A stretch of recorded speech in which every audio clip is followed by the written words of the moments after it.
Hello and welcome to Enchantment of Eternity's review for Lord of the Rings, The Rings of Power, Season 1. In this video I will review the entirety of Season 1 of Lord of the Rings, The Rings of Power, so if you have not seen all of Season 1, you will not want to watch this video, otherwise some things will be spoiled for you. So, this is something I talked about before in my reviews that I was really looking forward to this show. Now, this show was coming out at the same time as House of the Dragon, and so for months I knew that both shows would be coming out together, and I knew I would cover both shows on my channel. But honestly, I was more looking forward to this show, The Rings of Power, because I was really hoping and expecting it to be better. Now, that wasn't actually based off the trailers. The trailers kind of seemed kind of okay, like it didn't really give much away, didn't get me really pumped for the show, but it was more based off of like just how good the Lord of the Rings movies were and how much I would love to return to the universe. But more to the point, I felt it would be better in House of the Dragon because of the terrible way that Game of Thrones ended, and it made me lose kind of all interest or hope for that franchise. And so when I heard they were doing another Game of Thrones show, I was kind of just like, I came in, I was hoping it would be good, but I came in expecting it to be bad, and I thought this Lord of the Rings show would be much better. Well, turns out, I actually liked House of the Dragon better. I actually thought House of the Dragon was an amazing show and actually worked much better, so I was surprised that, that this show wasn't as good as I was hoping it would be.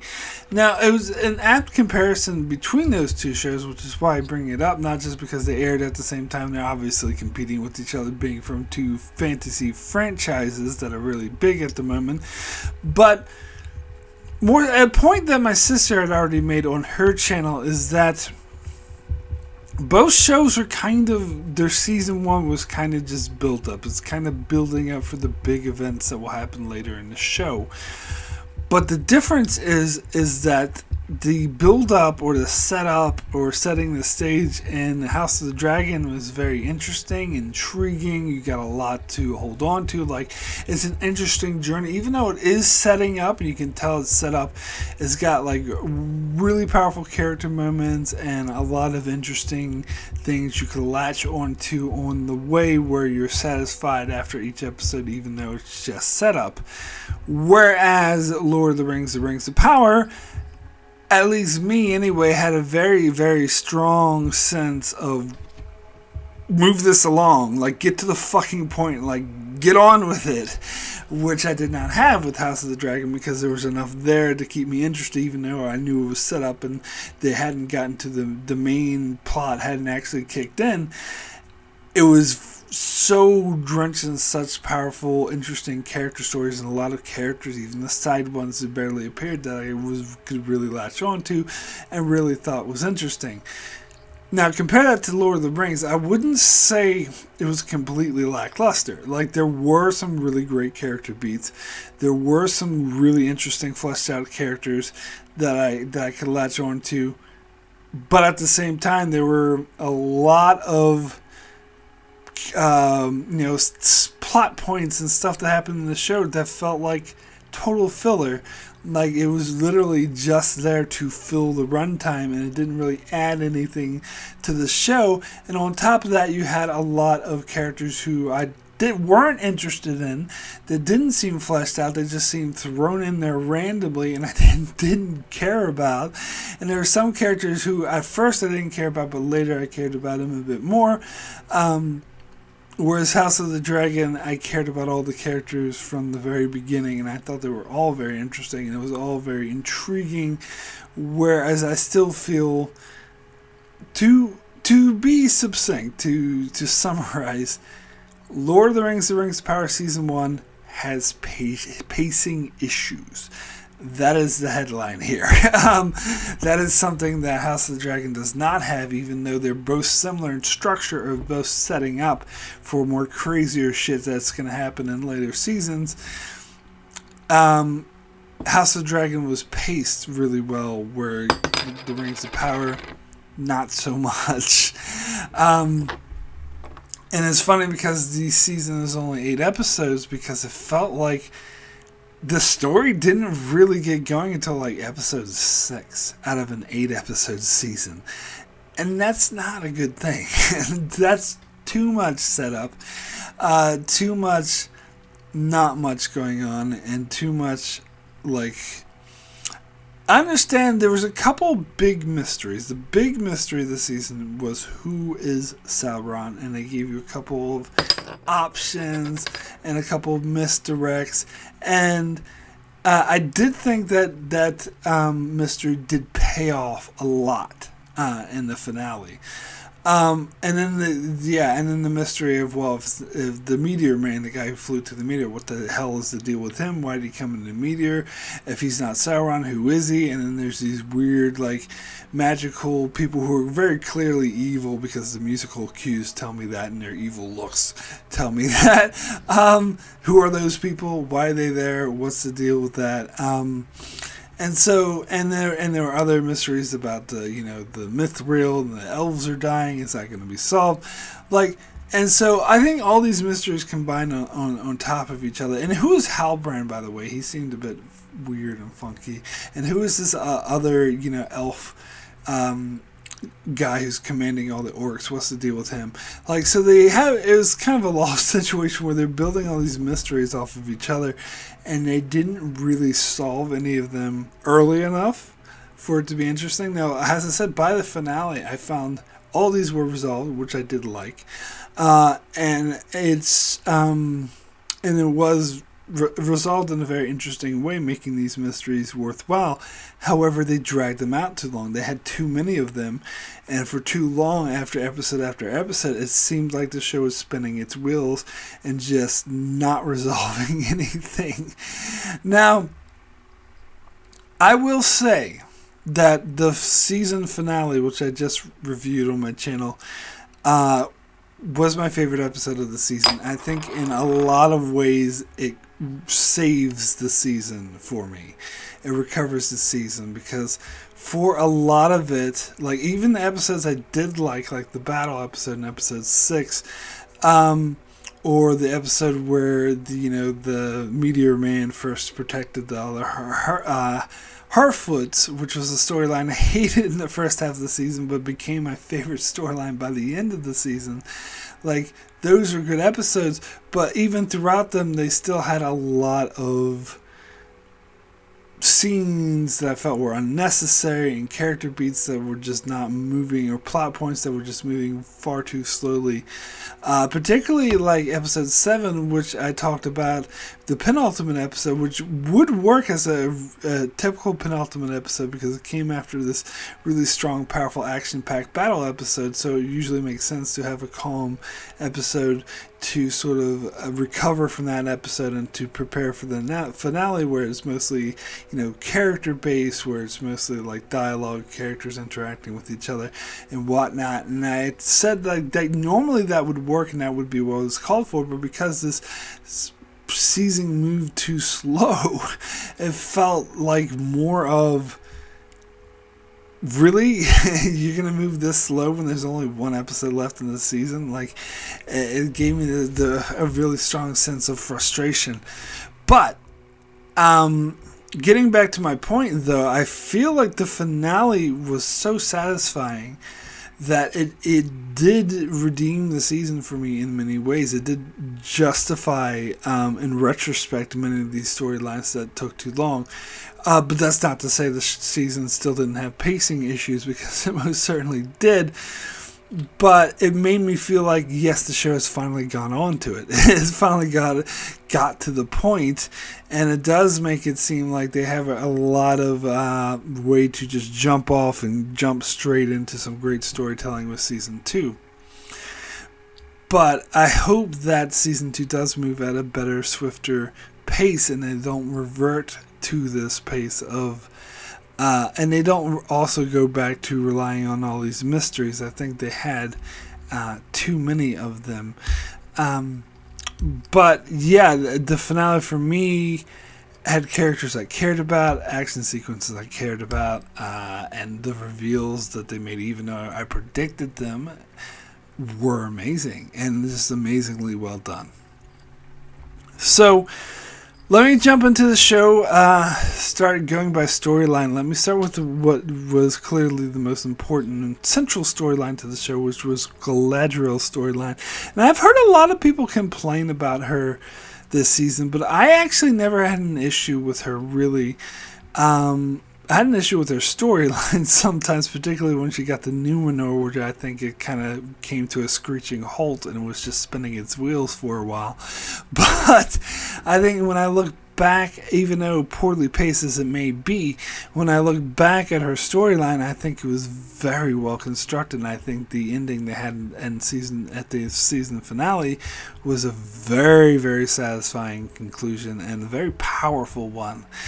Because one thing I did like about the first episode, the premiere, was how they introduced Galadriel, how they had the flashback with her in Valinor with her older brother, and then showing her older brother die in war, and how this affected her, and this made her just really, a curmudgeon who was just obsessed with finding and killing Sauron for killing her brother, and that obsession was driving her. And oh, by the way, one thing that's very important I gotta say about this show, the cinematography, and I think this is throughout the season, the cinematography, the set design, everything is beautiful, but most of all in that first episode when she was like in the mountain wilderness, like those shots are just so beautiful. That's one thing, like, even people who didn't really like the story or the pacing of the show could have to admit that the production value of the show is just off the charts, and apparently it's the most expensive show ever made, so that kind of tracks. You can see where all that money went and it got put to good use. But anyway, so yeah, I think that opening. So I've heard a lot of people say the first episode was boring. I disagree. I thought the first episode was actually really good setup, particularly as far as really establishing Galadriel and her obsession.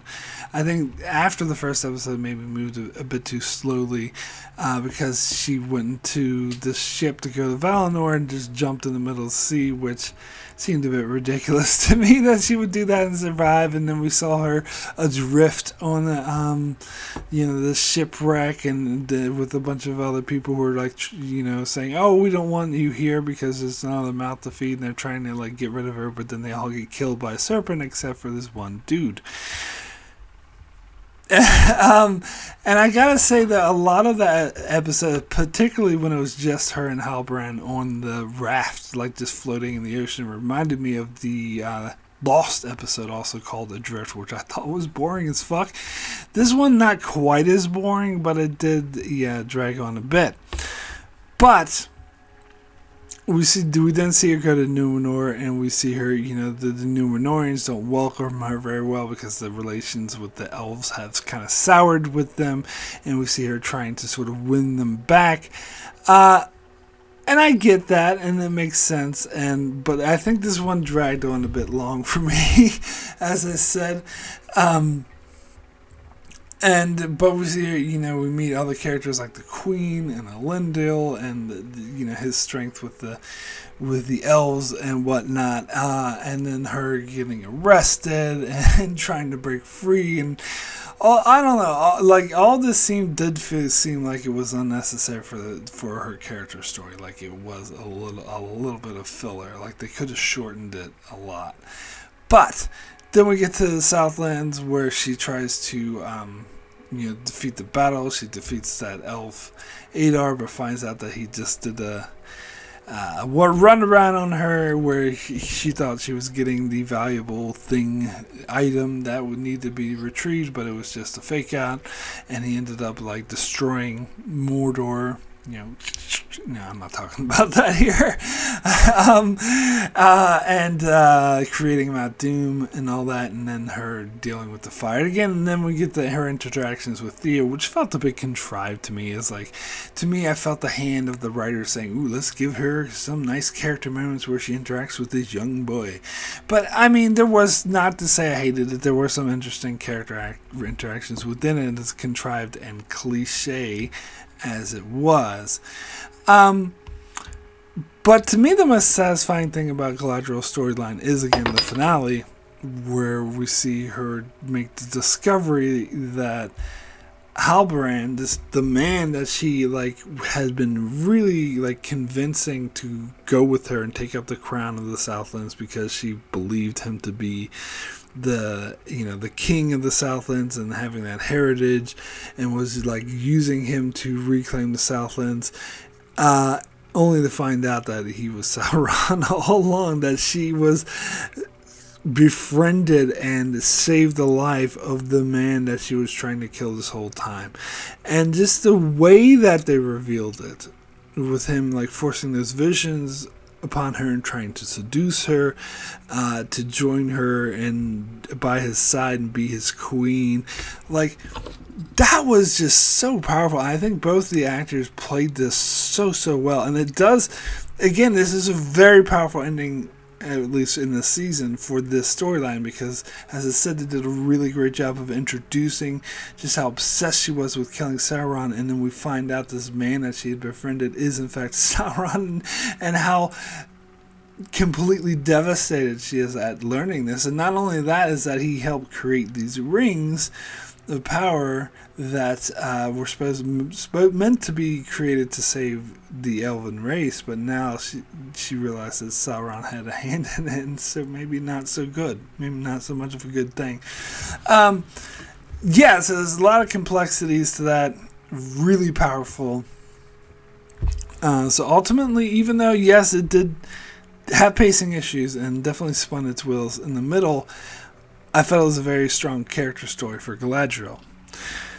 And now, since I touched on Numenor, I might as well get into some of the Numenorian stories. And this is where I think probably my biggest issue with the show. This is where I think the show really falters, because it threw in a lot of characters. As I said, we get Elendil and we get the Queen and her dying father, and I kind of get that.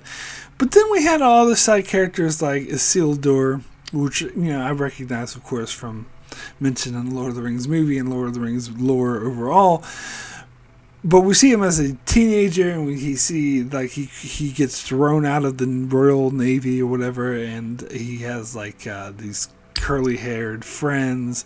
We also see that this Pharazôn guy, the dude with the beard, who's a bit of a sketchy politician. I kind of like him, I think, I think he was an interesting character, but then all the younger characters around him, like his son, and then this other woman, or I think it was Isildur's sister, like, I really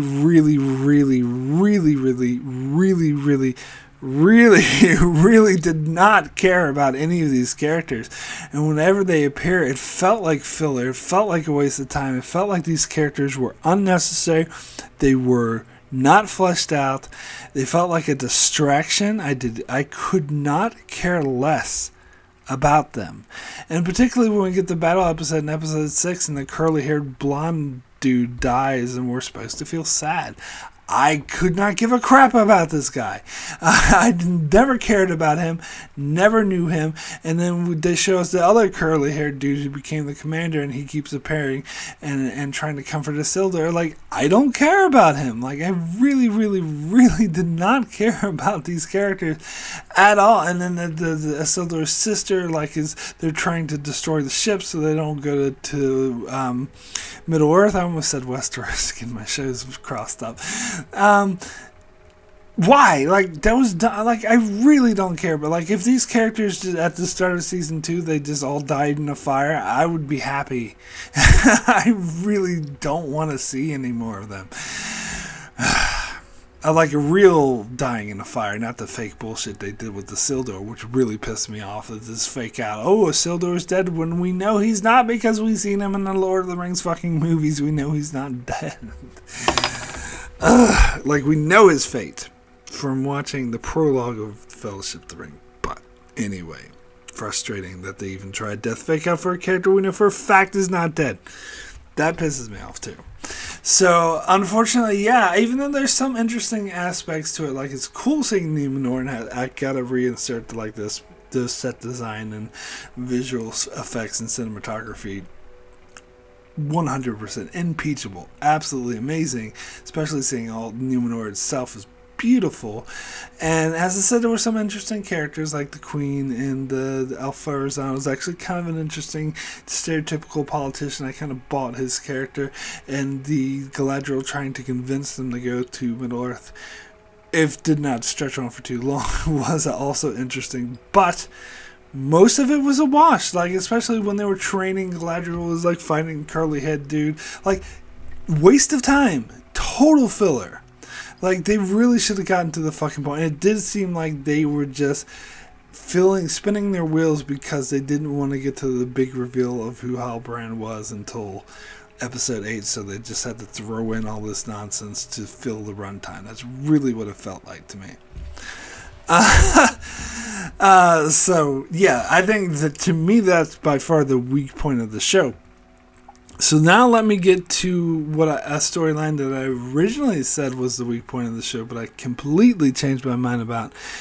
By the end of the season, that was the Harfoot storyline. Now, at first, I really didn't care about these characters. I didn't really like them. They seemed like Hobbit, I wouldn't say rip-offs because it's the same property and they're supposed to be earlier versions of the Hobbits in history. But more of, I don't know, I still would call them cheap Hobbit knockoffs, even though logically they're not. But I don't know, that's just what it felt like to me. It felt like, ooh, these are like Hobbits, but different. And I don't know, like they always talked about traveling in caravans and the tried to, like, the humor I didn't really find funny at all. And whenever they cut to these scenes in the earlier episodes, I was rolled my eyes like, oh god, not this shit again. Like, I don't care. I couldn't care less about these characters. Now I will admit, even in the earlier episodes, it did get interesting with the introduction of Meteor Man, the man who fell from the sky in the meteor, who obviously had magical abilities, and the mystery surrounding him. Is he Sauron? If he's not Sauron, who is he? Like, that did introduce an interesting element to the show. And when he was like when Nori was trying to befriend him and keep him secret, like that did make the storyline a bit more interesting to me. But I was frustrated with how it was focused on that Karen Harfoot trying to get Nori's family kicked out of the caravan just because she's a stupid Karen. Like, that was kind of annoying and a stereotypical cliche. But when the storyline really started becoming interesting to me was when they had Meteor Man finally reveal himself to the Harfoots and use his powers to save them. And he used his abilities to save, in fact, the Karen that was trying to get him kicked out, and save Nori's life. And this, to me, when it was made very clear that he was a wizard. Because at this stage, I was still on the fence. Is he a wizard? Is he Sauron? But in this episode, it made it really clear that he was, in fact, a wizard. But then it got more interesting because when the Harfoots arrived at their destination, it was kind of destroyed by that Mount Doom eruption, and he tried to save it, and they thought he didn't do a good job, so they kicked him out. But they found out he did, in fact, save it. And then the Mystics showed up and destroyed everything they had, so they had to go run and chase after him. By this stage, I was 100% invested in the storyline and very, very interested. And when we get to the finale, we had the big confrontation between the Mystics and Meteor Man, and the Harfoots came to protect them. I thought it was amazing. I thought it was really powerful. I was really invested in this fight sequence. I was on the edge of my seat. I really cared about these characters, and when that, I call him the mayor, but the leader dude of the Harfoots, when he died, protecting them, trying to save Meteor Man, I brought tears to my eyes. That was really powerful to me, to see his death in the way he's I just want to sit here for a while. That was good stuff. And so when it ended with Nori going off on an adventure with Meteor Man to Rune, this place far off in the east, and being sort of his guide and protector, and it was really touching. I was just heartwarming. I was really invested in the storyline. It had really feelings, sort of tones that reminded me of the whole Frodo and Sam adventure and friendship. But speaking about Meteor Man, it's very clear that he's Gandalf. I mean, I might as well call him Gandalf. I will. And later, maybe in season 2, I'll just flat out call him Gandalf. Maybe they'll even change his credits to be called that. Because even though they didn't mention it in the show, and in my season finale review, I was like, still said I wasn't sure whether or not he's Gandalf. I was like, oh, he probably is. But then I watched other channels when they pointed out to me that he had a lot of lines that were direct quotes from Gandalf from the Lord of the Rings movie, so very clearly implicating that he is in fact Gandalf. So I'm just going to call him Gandalf from now on because very clearly he is. Now this does, of course, defy the Lord of the Rings lore, and a lot of the stuff in this show does. But I talked about before how I don't really care. I'm not like a Tolkien purist. I understand if some people are because they grew up with that and material and it's near and dear to their hearts. But I didn't. So if they want to change things around to make a more interesting TV show, I'm all for it. I don't have an issue with that.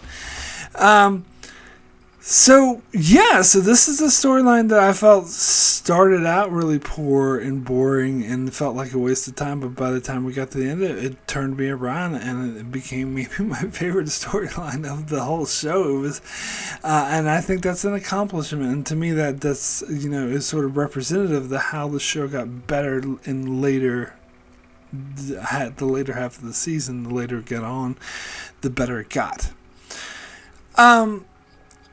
So now let me talk about a storyline that was always one of my favorite storylines of the show that I thought was absolutely solid throughout, and it was something that I latched onto even in some of those lesser episodes sort of towards the beginning and middle of the season where I thought it was more sort of a lot of filler and spinning its wheels.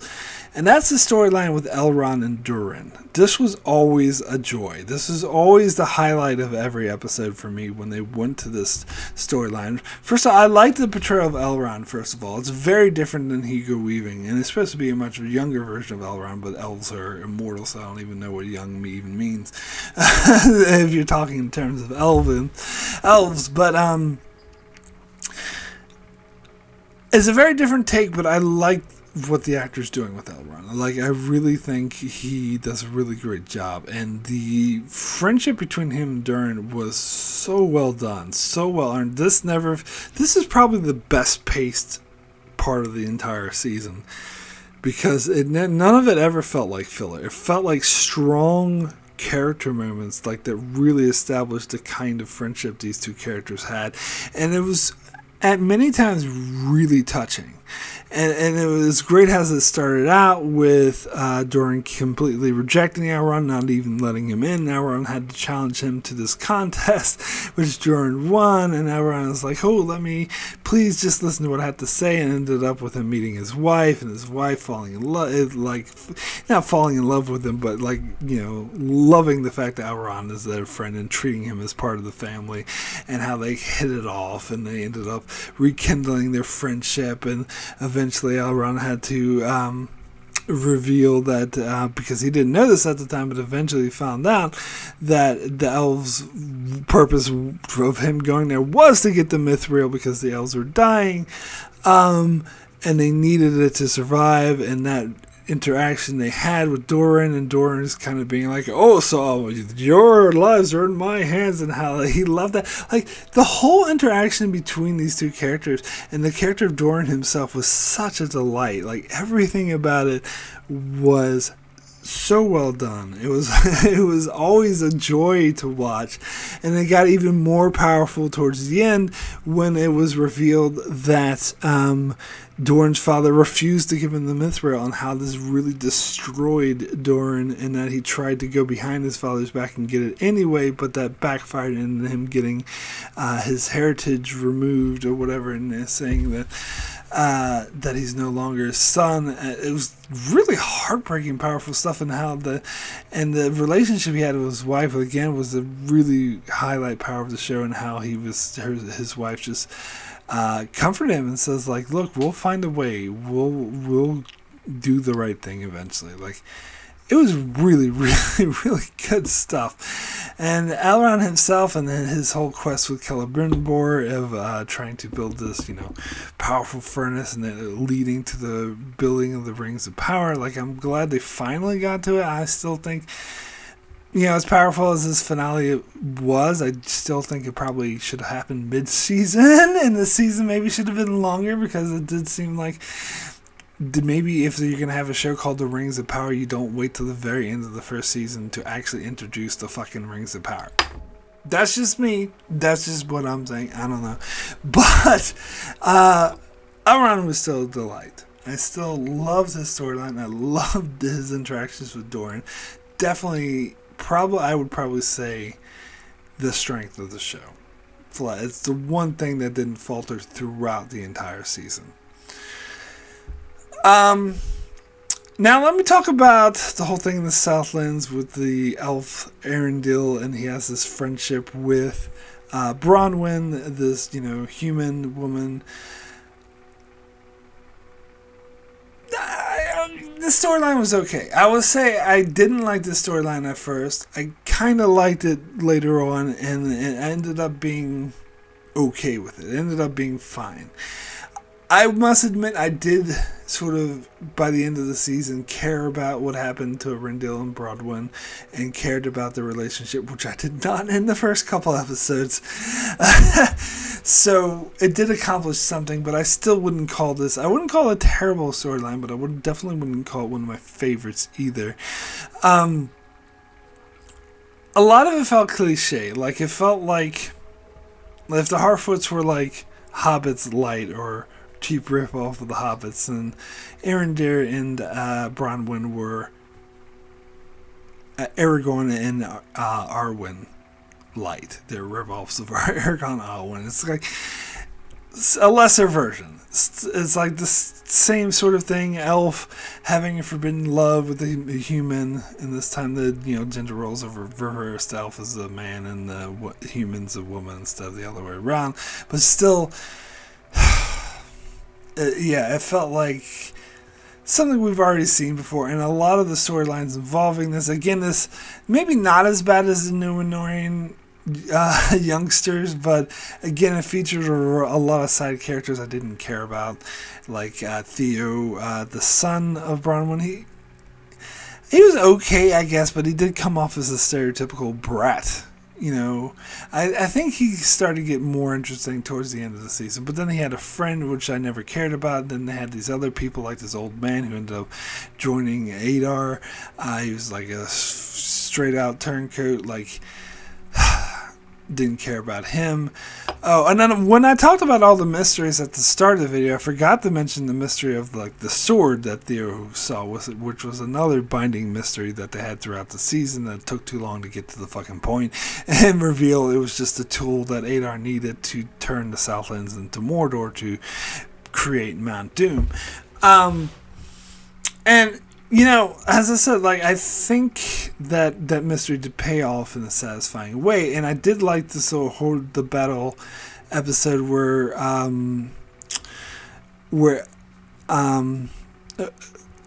just said his name, Arendir, or whatever his name is, when he was trying to use his wits to sort of outwit the orcs, but then Adar, who's the commander of the orcs, kind of caught on to this and got the better of them. That was a good sort of back and forth, but then they ended up getting saved by the Númenors, but then they created Mount Doom, and they were all fucked anyway, and they all became refugees and had to leave the Southlands.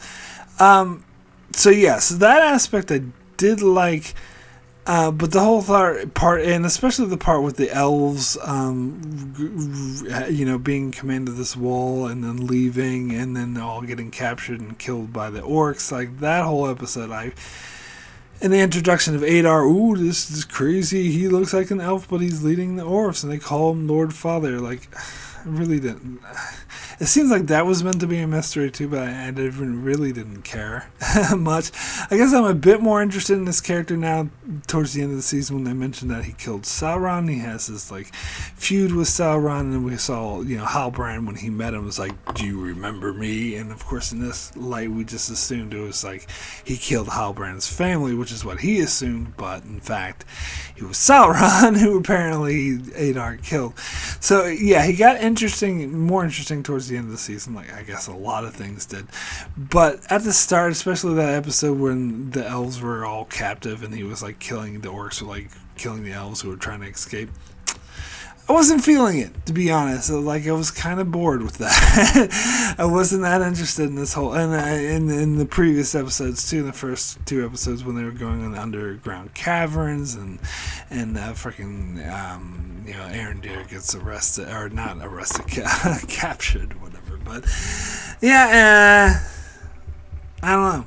But as I said, it got more interesting towards the end of the season, and Theo and Bronwyn and Arondir all got more interesting. But I'm not like in love with these characters. Like, if they all got killed off in the next episode, I wouldn't be really mind that much. Not that I'm rooting for it, because I'm sure they could take these characters in more interesting ways, but I'm still not sold on them, I guess. Like, as I said, I was worried about Bronwyn when she got injured and it looked like she might die, to be fair, so they did get me invested to an extent. They certainly made me more invested in these characters than I was at the start of the season, which was 0, so that's something.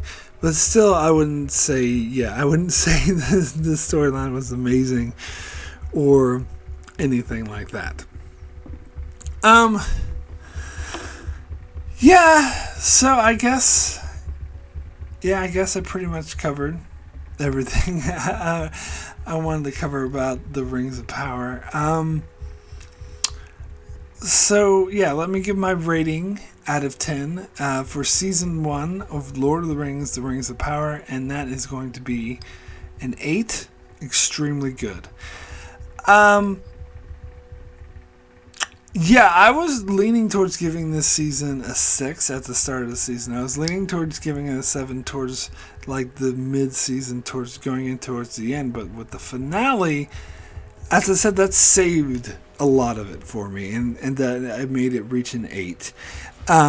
Because the finale was so good, in my opinion, and it really justified some of these long-term storylines, like the Galadriel storyline. I think really came full force with her finding revenge and finding out that the man she wanted revenge on was the one she had befriended, and just seeing the tragedy in that was so powerful.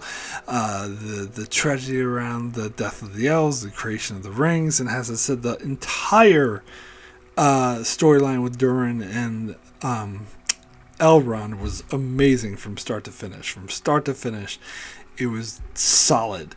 And the Harfoot storylines is actually an accomplishment that they took this storyline that I hated and I had no interest in and made me love it. And made me so interested. They did a really good job with, I'll just call him Gandalf because that's who he is. And his introduction, maybe they stretched on the mystery of who he was a bit too long. But the resolution, the reveal of him finding, realizing who his true self was really powerful. So that all worked for me. The Southland storyline with the Bronwyn and the Arendelle got better towards the end too. It made me a bit more interested in these characters. But the season had major pacing issues, which is why I can't give it any more than an 8. They had a lot of those earlier episodes and mid-episodes that dragged on too long, contained a lot of filler. It had all those Númenórean youngsters, teenagers I still don't care about. I really don't care about these characters. And it does make me kind of worried about the show going forward, with the storyline they're setting up with Isildur's sister and, her knowledge of the Palantir or whatever.